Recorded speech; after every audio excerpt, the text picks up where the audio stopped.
Spark of the Self, going over the astrological energy forecast for this week for July 17th to the 23rd. I know this is kind of not how I normally do things, but I will not be available tomorrow, so I know just how much y'all like these lives, so I'm doing it tonight. It's better to do it early than never, right? Okay, so what we need to know about this week is that we're going to be harmonizing some conflict and releasing past hurts, as well as having a lucky breakthrough towards the end. Okay, and we're going to be healing. There's going to be some kind of healing in our love life, a building of our self-confidence through going through some kind of upheaval that was meant to shake us but didn't, and a different attitude towards our finances, a positive attitude towards our finances. So what we need to know in the background here is that we did have 3 planets in retrograde, and this week we will be adding the 4th, which is Venus retrograde. Venus retrograde goes retrograde every 19 months, okay, and it will start July 22nd and be until September 3rd. This is going to be a recharge, an innovation time period and healing, okay, and then don't forget we have Pluto retrograde, which started May 1st and will last until October 10th. That was some kind of inner transformation that we're undergoing at this time, and it's very intense. And just be patient with yourself. Be compassionate towards yourself and your needs, and just be compassionate, because you know what? You've done amazing things. You've come so far. And if you look at where you were to where you are now, you should be grateful and celebrate yourself that you've made it, that you've done it, you know. So many things were there to try to chip away at your own happy ending, and they didn't. So you need to celebrate that. Okay, and then we had Saturn retrograde, which started June 17th and will last until November 6th. So at this time, we're not having any new lessons presented. However, we are having this introspective period of reviewing past lessons so that we actually learn the lesson so that we are able to move forward. And then last but not least, Neptune retrograde, which started June 30th and will be until December 6th. The veil is lifted. Truth is exposed. For many of us, this will be in our relationships. This will be in politics. This will just be everywhere. Where there has been deceit, where there has been lies, betrayal, whatever, masks are being ripped off, there's going to be something that outs these people or outs the deception. It's going to be a slip up, like a Freudian slip, as they say. It's going to be something, and it's just going to catch your attention and go, oh, okay. So the veil is lifted. You thought one thing, but in actuality it was a different thing. It was only changed on the surface. It was only surface level deep. Okay? And so this week, so like I stated last week, we're going to have some pretty big bang energies at the beginning of the week, and it's going to end just the same at the end of the week. So we're going to have Mercury square Jupiter, as well as the new moon will be in Cancer, as well as in Leo. So starting the week, we're going to have a fresh start, a new pathway of innovation. Our struggle's coming to an end. Yay! I'm so ready for the struggle to be an end, right? We're going to be having some releasing and healing the deep grief associated with some painful endings, because for many of us, we're going through some kind of painful ending, either in our relationships, either a perspective, an old outdated belief. We're leaving something behind that has caused grief in us.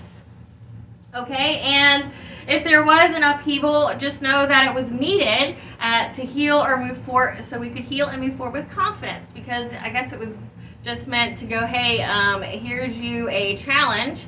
You're going to get over this challenge, and then you're going to go, hey, good job, good job. You made it through the challenge. We can do anything. We're awesome. That's what it was for. Okay? And then July 19th, the moon will be in conjunction with Mercury. So at this time, our intuition will be heightened, so pay attention to whatever messages are coming through to you. It'll show you areas specifically, like how you wish to be, and what do you need to do in order to get there. It'll just show you the ideas, it'll show you the pathway, so pay attention to that. If you don't do this already, I really implore you to do that. You get some kind of journal where you can write down your dreams. And if you can't remember your dreams, because people say that, one, stop saying that because you're really cursing yourself to not remember them. Remember, words are spells. That's why it's called spelling. So positive minds, no self-deprecating talk here. We can remember dreams, and a good way to build that ability is to try to recall like keywords. So like if you can think of the dream as a whole, so like it was orange, there was a bed, and there was a person there. Like if you can recall that, it'll help you trigger more in-depth memory, because you do have memory. You have dream memory that you can recall. It's just hard for us because typically we don't access that part of the brain. Or we try to suppress our intuition by saying it wasn't real, or it was just a dream, something like that. But journal. So start writing down what your dreams are saying. Like what's the theme? Like what is it trying to tell you about? For me, it's like telling me to not look back, that it's a test, to just go forward. If it's like the old Greek mythological story where if you look backwards, then you fail the test and you die. That's what my intuition's been saying. Don't look back or you die. Run. That's mine. So think of what your dreams are trying to tell you and see how it applies to your life. Okay, and then on July 20th, we're going to have Moon conjunction Venus, Sun trine Neptune, and the Moon will be in Virgo, Mars opposition Jupiter. So pay attention to your intuition, as it's going to provide some ideas on how to reach some relationship goals that you may have, and how to build more harmony in your relationship. So if you're trying to get married, or if you're trying to have a baby, or hey, you're just trying to get something with someone, or you found someone that sparked your interest, or hey, you're in the process of finding your twin flame or soulmate, it'll provide you with some kind of insight on how to go about that.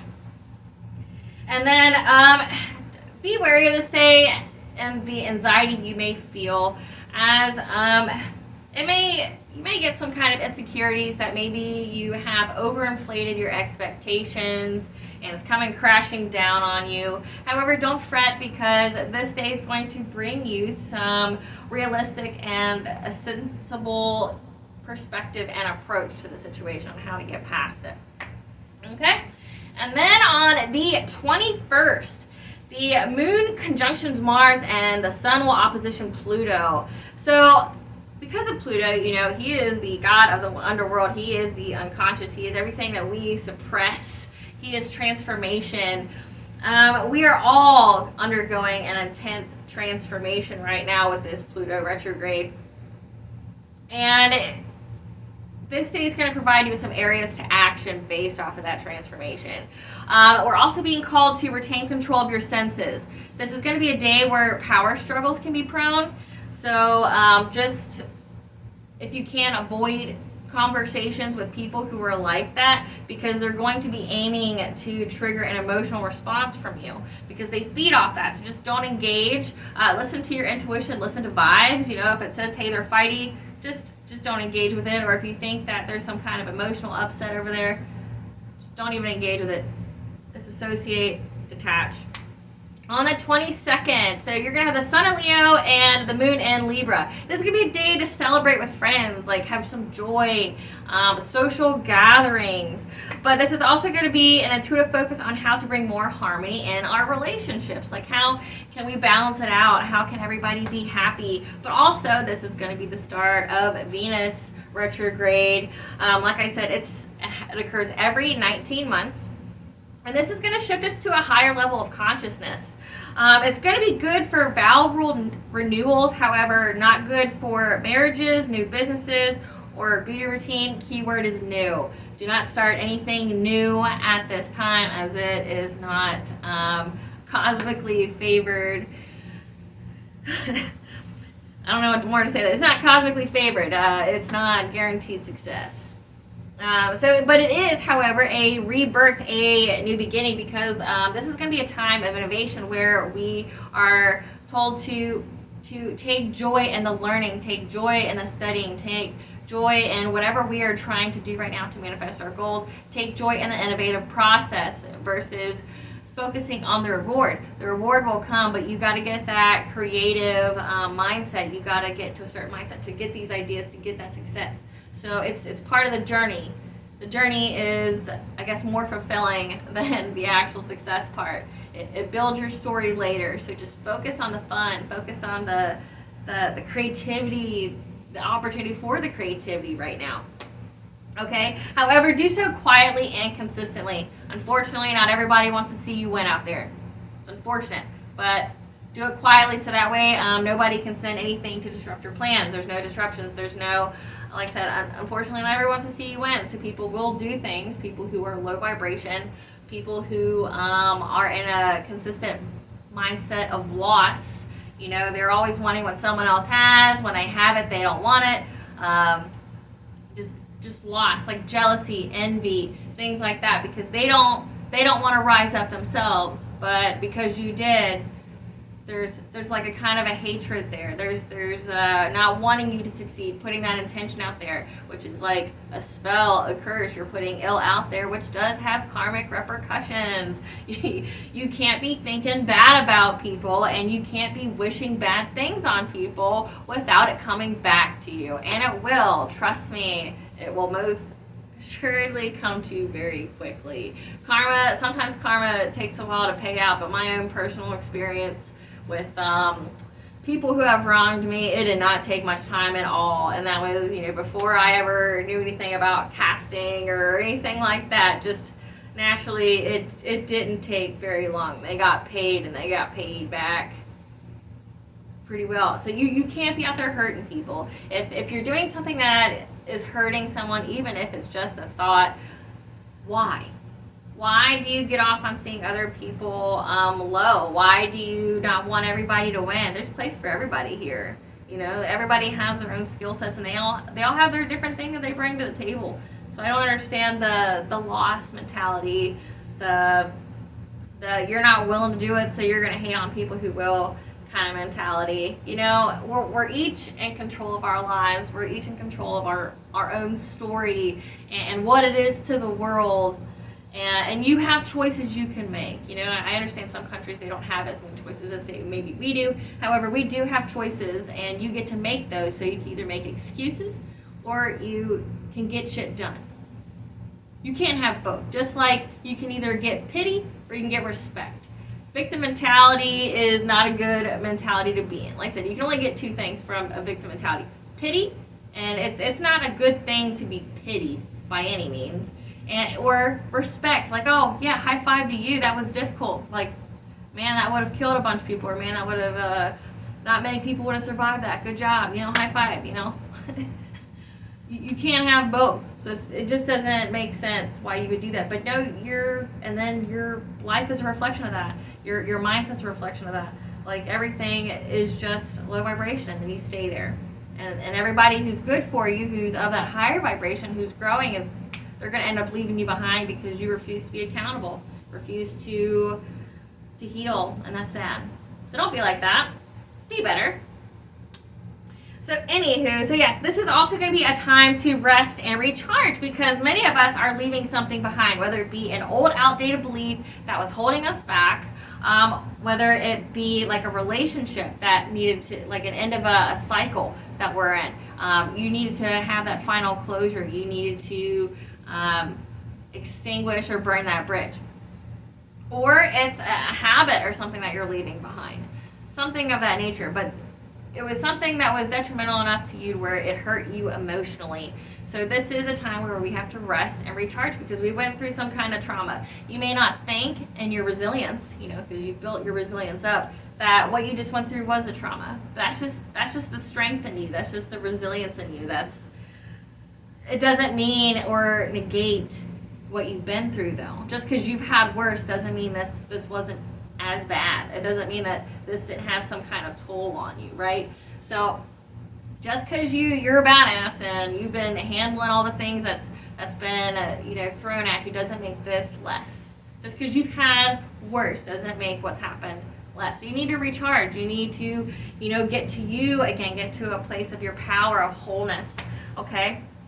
And then we're going to end the week with Mercury square Uranus. So we may receive some kind of unexpected news. Keep to yourself to avoid any kind of confrontations with people, because again, this is going to be a day where there's going to be some kind of power struggles. I'm not sure why that would be a thing, But I guess people feel like, they can't be in a relationship with other people unless they have the upper hand or they have some kind of control over them or something. Don't know. I don't think that way. But also, with Venus retrograde, it's not a good time to start anything new. Nothing new. Apparently just nothing new. No new businesses, no new ventures, no new projects, nothing. But you are supposed to get creative and just learn, because it's the process. In the process you find success. Well, that leads to the end here, guys. So I am V. Ulrich. I am the author of The Princess and Her Inner Voice. This is a children's marketed book, meaning it's for everyone, but it's for marketing purposes. It's geared towards 9 to 13-year-olds. It's a fairy tale story. It's a modern fairy tale story with modern themes like single parenthood and how it's not the end of the world and how you can still be successful. How you can go through rape and domestic violence and toxic relationships and being by yourself, but still somehow, end up on top, having your happy ending, having your prince or your princess, but you getting your own kingdom first because you built your resiliency. You know who you are. You found yourself first before you went out and tried to find your prince or princess, okay? And it's obviously written in a way where a child can understand, but also wouldn't traumatize them. It doesn't actually use the word rape. It's more like explains the psychological toll that occurs internally when you go through rape, and the effects physiologically that happens with rape. So it goes into that, and it goes into what intuition is and what it's not, what it'll tell you. It even has fairies in it, as well as the Celtic goddess, the Morgan, and the Chinese sun god, Yu, who is the Celtic sun god Lu's equivalent. They are in there as well. But yeah, guys, this is a great book. I know some people may have been discouraged by the price. That is just what it costs to print. But also, it's not Pete the Cat one sentence per page book where you're paying for maybe 15 sentences and you're like, anybody who knows English could have written this book. How did you get this job? Yeah, this isn't that kind of book, guys. This is condensed. Like, there's a plethora of books out there that teach how to reach your intuition and your inner voice and how to separate that from the ego, and how to recognize just all the internal messages that you have and what they need, and just like how to get meditative to the point where you can heal yourself on an energetical level, and use a holistic healing without having to use the big medicines to do everything. So yeah, that's what this goes into. So it's like a manual for your intuition, but written in the way a 9-year-old could understand. So you can understand. You're 30, boom, boom.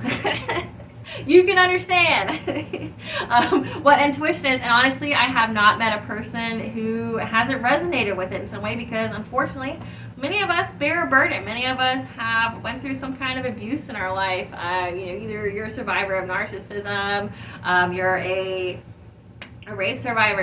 Rape happens 1 in 4 people, and domestic violence is 40% of relationships. So everybody resonates with it. That's what this book's for. It's to plant the seed in the kid early, these red flags, so that way you don't have to heal it later. So you're not having to go to your daughter's house getting all her shit from the guy who beat up on her and having to think of a vengeful way to get back at him without it hurting your karma or going to jail.